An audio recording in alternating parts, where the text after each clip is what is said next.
साल 3 में 1937 सुबह के करीब 4 बजे जर्मनी शहर से ट्रेकफोर्ड शहर से एक विमान उड़ान भरती है। ये विमान जा रही थी एंटार्क्टिका की उस पार जहाँ पे अमेरिका था। वो अमेरिका के लेकहरेस्ट न्यू जर्सी शहर में जा रही थी। इस फ्लाइट में करीब 97 लोग थी, 30 लोग पैसेंजर और 61 लोग क्रू मेंबर्स। जहाँ पे मैं एक एयर फ्लाइट के बारे में बात कर रही हूँ, ये एयर फ्लाइट है नहीं, ये एयरशिप है। जो तुम लोग देखा ही होगा, जो एक बैलून में हवा भर के नीचे से गैस दे के जो उड़ान उड़ाती है, वही एयरशिप है। पहले ज़माने में क्या होती थी, वही एयरशिप चलती थी। उस टाइम क्या होता था कि उस टाइम एयर फ्लाइट नहीं था, वो एयरशिप का इस्तेमाल करती थी। अभी बात करने वाले एयरशिप की, वो दुनिया की सबसे बड़ी एयरशिप थे, जो करीब उसकी लंबाई 245 मीटर तक है। अगर उसको कंपेयर अभी करते जाए तो अभी के जो बोइंग 747 एयर फ्लाइट है, उससे आप अंदाज़ा लगा सकती है कि ये कितनी बड़ी होगी। जहाँ पे हम बात कर सकती हूँ टाइटैनिक की, जो दुनिया के सबसे बड़ी जहाज़ों में एक था, लेकिन उस जहाज़ की 120 मीटर कम ये जहाज़, मतलब ये शिप एयरशिप, इसीलिए शायद उस एयरशिप को क्वीन ऑफ द स्किल नाम से नामकरण किया गया था। हिडेनबर्ग एयरशिप के अंदर आप देख के हैरान हो जाओगे कि उसके अंदर इतनी लग्जरी इतनी ब्रांड की चीज़ है, तो आप देख के शौक होने वाली हो। आसमान में उड़ के लोग इतनी ब्रांडेड चीज़ देखती थी, इतनी लग्जरी चीज़ देखती थी। अब सोचने वाली ये बात है कि वो अभी समय में दिखाई क्यों नहीं देती। उस एयरशिप में सोने के लिए अलग ही बेड मिलता था, अलग ही लग्जरी रूम मिलता था, एक बड़े से कमरा था जहाँ पे एक पियानो था जो बजाती थी लोग, और एक बड़े से लाइब्रेरी था जहाँ पे लोग पढ़ते थे और कुछ लिखते थे। और वहाँ पे जाने के लिए टिकट की कीमत होती है $700। हाँ भाई, $700, जो अभी के समय में $7,000 के आसपास होगी।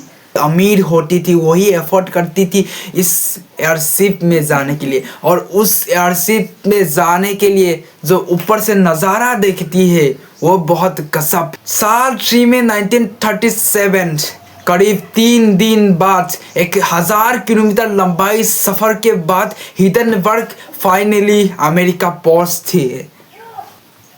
इसको लैंड करने वाली थी न्यू जर्सी के novel of the air situations Linkhurst पर। धीरे धीरे वो नीचे आती है और वहाँ पे जो ग्राउंड पे लोग हैं, वो लोग उस एयरशिप के रस्सी को पकड़ने दौड़ती है। उस एयरशिप को एक अलग तरीके से लैंड किया जाता थी। उस एयरशिप को देखने के लिए हजारों लोग आई थी। वहाँ पे लोग कैमरा लेके आई थी, जो वीडियो शूट की थी, फोटो शूट की थी। उस हिडेनबर्ग को कैमरा में शूट किया गया था जब धमाका हुई थी। जब हिडेनबर्ग को लैंड किया गया था तब करीब 7 बजे थी रात की, और उस टाइम मौसम इतनी खराब थी कि बादल जो हवाएं तेजी से चल रही थी। जहाज के कैप्टन ने एक सड़क तान लेती है जो वो हवा के साथ उसको मिल सके, लेकिन ग्राउंड में जो लोग थी वो दौड़ के गए उस रस्सी को पकड़ने के लिए। उस टाइम लैंडिंग होने ही वाली थी, लेकिन एक बड़े धमाके की साउंड सुनाई दिया था। ब्लास्ट की थोड़ी सेकेंड में ही पूरा एयरशिप ने आग पकड़ ली थी। 34 सेकेंड में ही पूरा जहाज क्रैश होके ख़त्म हो गया। हिडेनबर्ग लेजेंड्स एयरशिप, इसके बारे में पूरा दुनिया में चर्चा हो रही थी कि ये कैसे हुआ, किसने किया, क्या वजह थी उसका जलने की, क्या वजह थी उसको फटने की, क्या किसी ने कोई बम रखी थी वहाँ पे, कि किसी ने दुश्मन ने उसको बम से उड़ा दिया था। इस घटना के बारे में बड़े बड़े एक्सप्लोरर, बड़े बड़े साइंटिस्ट भी कुछ काम नहीं आ रही थी। इसके ब्लास्ट होने का सिर्फ 3 थ्योरी से। पहला यह है कि उसका आकार ऐसी बनाई गई थी कि एक टेबलेट की जैसा। क्या किसी को जर्मनी के खत्म करने का इरादा था क्या? कि कोई लोग बोलती है कि वहाँ पे दुश्मन ने बम रख दिया था, और कोई लोग बोलती है कि हिटलर की काम है, हिटलर ने अपनी देश के लिए ये क्यों करेगा। क्या सबूत है इसका? इस एयरशिप को बनाने की मालिक थी ह्यूगो एकोनर, जो हिटलर के ज़माने में प्रोटेस्ट की जो हिटलर को ओपन चैलेंज करने वाली एक आदमी, जो हिटलर के ऊपर बोलना उस टाइम पे इतनी आसान नहीं थी जितना तुम सोच रही हो। इसका वजह ये होती है कि जब नैन्सी पार्टी आती है तब ह्यूगो एकोनार को अरेस्ट किया गई थी, वो भी हिटलर की आदमी थी। उस समय में उस अरेस्ट को ब्लॉक किया गया था। जो उस समय में प्रेसिडेंट थी, उस टाइम पे प्रेसिडेंट थी फुल वैन हिंडनबर्ग। तो आप अंदाजा लगा सकती है कि वो हिंडनबर्ग एयरशिप का नाम कैसे हुआ। उसके ठीक 3 साल बाद 1936 में वो एयरशिप बन के तैयार हो जाती है और उसका नाम रखा गया था हिंडनबर्ग। तभी होती है। और एक मजेदार बात कि हिटलर की जो मैनेजर थी उसने ह्यूगो एकोनार को बोला था कि उस हिंडनबर्ग को हटा के हिटलर के नाम से वो उस एयरप्लेन को बनाई जाए, लेकिन वो ह्यूगो एकोनार को उसने साफ साफ मना कर दिया कि इसका नाम तो हिंडनबर्ग ही रहेगा। इसीलिए शायद हिटलर ने उस एयरशिप को बम से उड़ाया था कि ह्यूगो एकोनार की रेपुटेशन नीचे गिर जाए। क्या ये सच है? जब हिंडनबर्ग को पहला सफर में निकाला गया तभी सरकार ने उस एयरशिप को इस्तेमाल करने की कोशिश की थी और उसको बहुत फोटो भी ली थी, जिसके उस एयरशिप के पीछे उस नैन्सी पार्टी का जो झंडा थी वो झंडा दिखाया गया था। आप ये देखिए, कहा गया था कि ह्यूगो एकोनार सेफ्टी के लिए बहुत अलर्ट रहती थी। जब नैन्सी पार्टी ने उस एयरशिप को इस्तेमाल करने लगी तब उसकी आदमी नहीं उस एयरशिप को चलाने लगी। वो लोग इतनी जानते भी नहीं थे कि उस एयरशिप को कैसे इस्तेमाल किया जाए, और उस लोगों को जब बताया था कि सेफ्टी के लिए तो वो लोग इग्नोर कर दिया था इस बात को लेकर। जब उसको पहला सफर में निकाला गया था तो वो एयरशिप क्रैश होते होते बची, उसका बहुत पार्ट्स डैमेज भी हो गई। उस टाइम पे बहुत एक बड़ा मामला हुआ था नैन्सी प्रोपेगेंडर और ह्यूगो एकोनार की बीच। अगर हम 2 नंबर पे थ्योरी पे आए तो वो है स्टिक इलेक्ट्रिसिटी।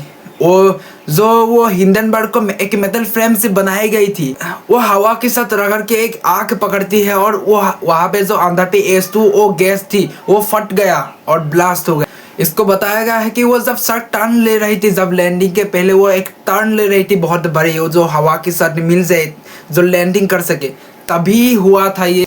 अगर हम देखें तो 3 नंबर पे जो थ्योरी है वो है लाइटिंग स्ट्रिक, जो बिजली गिरने का संभावना, हवा भी बहुत तेजी से चल रही थी कि तभी वो बिजली गिरी और वो फट गया, ये भी हो सकती है। मैं आप लोगों को बताया था कि पहले जब वो लैंडिंग करने वाली थी तो मौसम बहुत खराब थी। अगर हम इसके बारे में जानने हो तो हमको चलना पड़ेगा बहुत फास्ट। तो चलो, साल 1891 वैन ज़ेपेलिन जो 52 इयर्स की हो गई, प्राइम कोरियन आर्मी से वो रिटायर हो गई थी और उसका ध्यान था पहले उस एयरप्लेन को, एयरशिप को बनाने। वो जब रिटायर हो गया था तो वो ठान लिया था कि मैं एक एयरशिप बनाऊं। कि ज़ेपेलिन ने सोचा कि आर्मी लोग जो एयरशिप इस्तेमाल करती है वो उसको छोड़ के मेरा इस्तेमाल करे, मैं जो बनाया एयरशिप उसको इस्तेमाल कर। ज़ेपेलिन का आइडिया ये था कि एक बैलून में एक ही गैस रहती थी, एक ही गैस से वो उड़ती थी, लेकिन वो सोचने लगा अगर हम लोग बहुत सारे गैस एक साथ इस्तेमाल करें तो ये बहुत अच्छी और बहुत मज़ेदार एक एयरशिप बना सकते। वो इंडियन टीम के साथ मिल गई और एक एयरशिप बना। पहले तो वो फ्रेम बनाती है जो एल्यूमिनियम की होती है। साल 1998 में वो पहला अपनी एयरशिप डेवलप करती है। उस एयरशिप का नाम था LZ-1, इसीलिए शायद सब एयरशिप एयरप्लेन को ज़ेपेलिन नाम से जानी जाती है। इसके बाद बहुत प्रॉब्लम आती है। ज़ेपेलिन ने हाइड्रोजन पावर इस्तेमाल की। उस टाइम पे अमेरिका में हीलियम गैस की इस्तेमाल होती थी, लेकिन हीलियम गैस उस टाइम पे बैन थी कि वो इन अमेरिका से कहीं बाहर देश में नहीं जा सकती। इन दोनों गैस में बहुत डिफरेंस थी कि हीलियम गैस में जल्दी से आग नहीं पकड़ती, लेकिन हाइड्रोजन गैस में जल्दी से आग पकड़ लेती है। उस गैस की जो कॉन्सेप्ट है वो सेम ही है कि वो हवा में बहुत पतला लेयर की होती है और वो हवा में तैर सकती है।